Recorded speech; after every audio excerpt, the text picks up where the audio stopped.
Good evening, Team Gunmetal. Um, Today we are going to be talking about how to set up a battle pack for a handgun. We are going to be showing how to food saver the 1911 or whatever pistol you have, what stuff you may want to include in a battle pack, or something to that effect. The principles and stuff also can be applied to a rifle, or any other firearm, shotgun, whatever that you want to store away for a long period of time. This is an exercise in being able to store something like this for a long period. So first, I'm going to show you that I have the food saver bags, and I've got the heavy duty roll. Sorry that it's upside down there. It's just the way that it's set up. But I've got the heavy duty food saver rolls, bags that I'm using. Here is a shot of everything that I'm going to be including in the battle pack. And of course, there's my wonderful little food saver. So, what am I including in the battle pack? What needs to be inside of kind of a self-sustained package like that? What will you need to have with you? Well, let's take a look at what we will need to have with us. So, the things that we're going to include in my long-term storage battle pack, or in something that I would want to keep squirreled away for a long time, the thing that you have to consider in that situation, especially as a prepper, is what am I going to need long term? What am I going to need for that firearm to keep it running for a long period of time? So, one of the things that I consider is what kind of stuff could go wrong with that firearm. So, I don't tend to store a lot of extra parts in there, but I do tend to store some maintenance stuff in there. And I store the stuff I'm going to need to fix the gun, if at all possible, and anything I may want to use with that firearm, should I need to, pull it out of my armory, okay? So, one of the big things, obviously, is going to be the firearm itself. This is my Springfield operator. You can clearly see that it is not loaded there. If you look inside, it's clear to see it's not loaded, okay? You can also see there is no magazine in it, so we are safe, okay? All right, so the big thing about this is it's got a threaded barrel, all right? It's got a threaded barrel, so it is compatible with suppressors. The other thing that's on here that I really like is, of course, the gun light, the flashlight here. This is a Streamlight TLR2, TLR2G, actually, which means that it has the light, but it also has the laser inside as well. So we've got our option for our flashlight, and we've got our laser. This one, being that it's the TLR2G, it has a green laser. On the back, you can see the toggle switch. The toggle switch is awesome. Very, very easy to use. And of course, you have the switch itself that switches it from just the light, just the laser, or both the light and the laser at the same time. Next thing for my battle pack is a 10-round magazine from Wilson Combat. I don't tend to upload the magazines all the way. I tend to leave a little bit of room in there so the spring doesn't get fatigued too much. I might suggest the same thing for your battle pack, or when you're storing any firearm. Don't store your mags completely loaded all the way down, because it compresses the spring and it can cause long-term fatigue to that spring. Okay, the next thing, some Hornady Critical Defense ammo. This is just some simple 45, 45 ACP, 185 grain FTX, okay? This stuff is subsonic, so we don't have to necessarily worry about any supersonic crack. You can see there the muzzle velocity on it is 1,000 feet per second. So, not a super fast bullet, but you know, the 45 ACP doesn't need to be a super fast bullet. Next, we have our mag pouch with 3 more Wilson Combat magazines, but this one over here is a 10 rounder. These here are 8 rounders. And again, I don't download the magazine, or I don't upload the magazines all the way. I have them partially loaded, but these are all loaded up with defensive ammo as well. So we've got 24 rounds and 34 rounds with this 10 round mag here. 34 rounds total in magazines, okay? We've got our Wilson Combat mags, and then of course we've got our mag pouch from Great Ghost Gear, GG&G. Great company, guys. Check out their stuff if you get a chance. Next, we have our little package here that includes a compass, 3 batteries, 1, 2, 3 CR123 batteries, and some gun oil. You know, in a battle pack or in any kind of long-term storage of a firearm, you when you get to that firearm again, you're going to want to be able to oil that gun up and be able to, you know, be able to use it. So I like to put away a little bit of Rand CLP gun oil in my battle packs. And of course, as you can see, there is a small watch band or clip-on type compass in there. It never hurts to have a little bit of extra navigation. The last thing that you can see in here is this little guy right there. That is a silica gel pod. So it sucks up any water or excess moisture, anything in there that might mess with the batteries or anything like that. The next item that I have in my battle pack is my customized Cerakoted Leatherman signal tool. This is a Leatherman signal tool. It has the hammer, it has the hex wrench, it has a knife sharpener on the back here, it has a ferrocerium rod, it has a ferro rod for making fire, and the ferro rod is also a whistle, which is awesome. Inside of the Leatherman, you have a saw, you have a blade, and of course you have your pliers in there as well. So if you need to work on something or fix something or whatever, you've got your pliers inside of the Leatherman as well. I think I've got it locked. Yeah, there we go. So if you need to work on something, you've got your Leatherman pliers there. And along with some extra little tools in here, you've got your flashlights, can openers, things like that. Okay?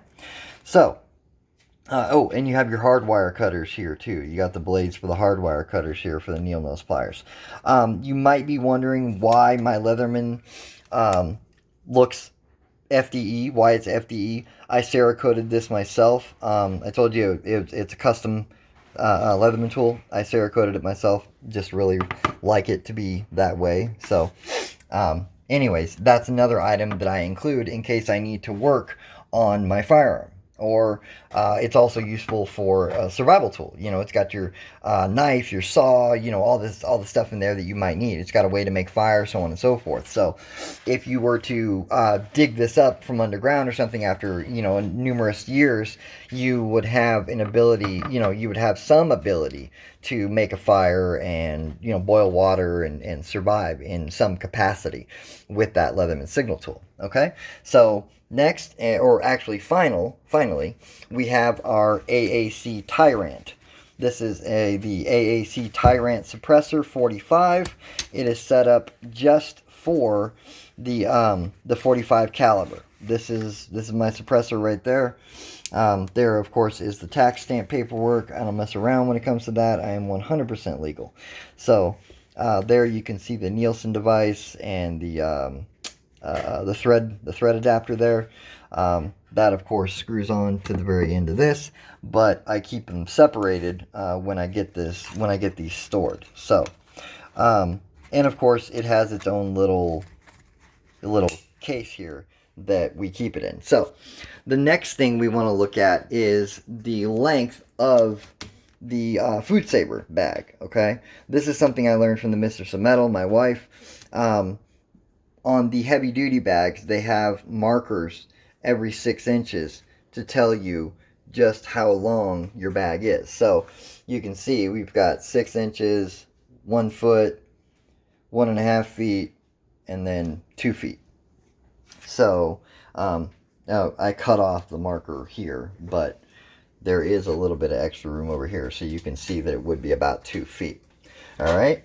Okay, so the next thing after that, we need to, the main thing is knowing how much room you need inside of that bag. So knowing that, you need to kind of war game it ahead of time.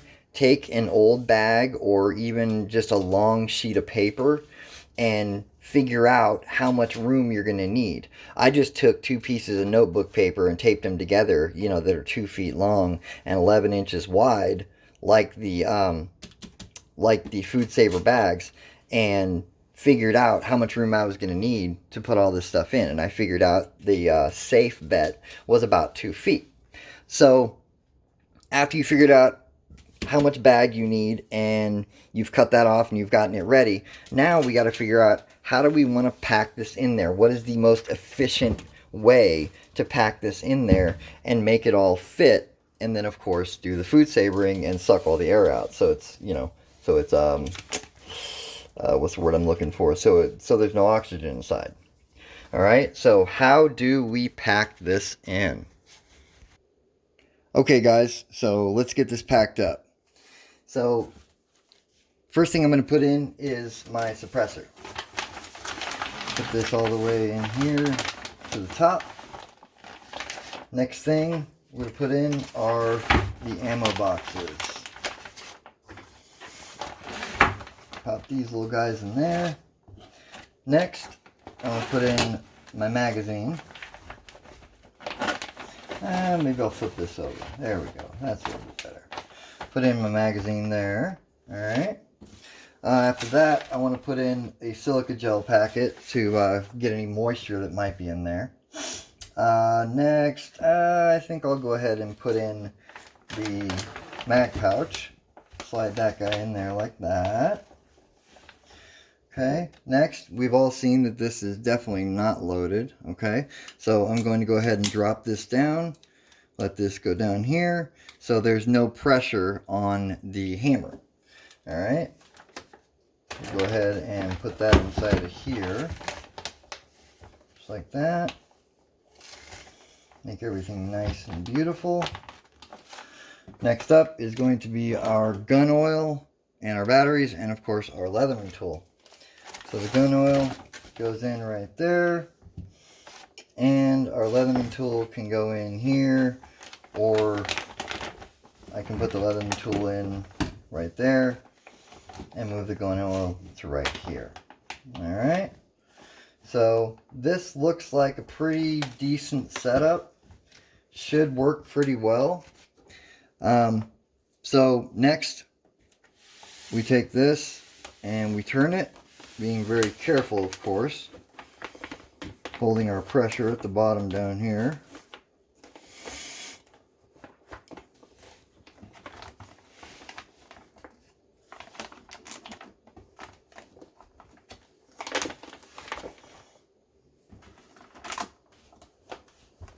Okay, got that in there, holding this here.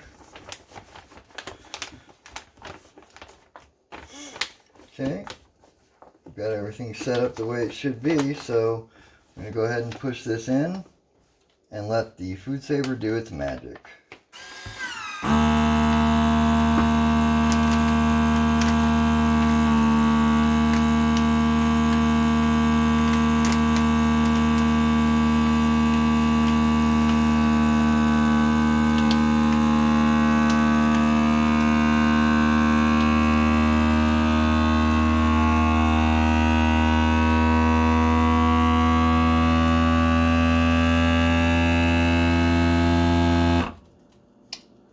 Okay, the food saver has sucked all of the air out of it, and now we're waiting for it to do the automatic heat seal.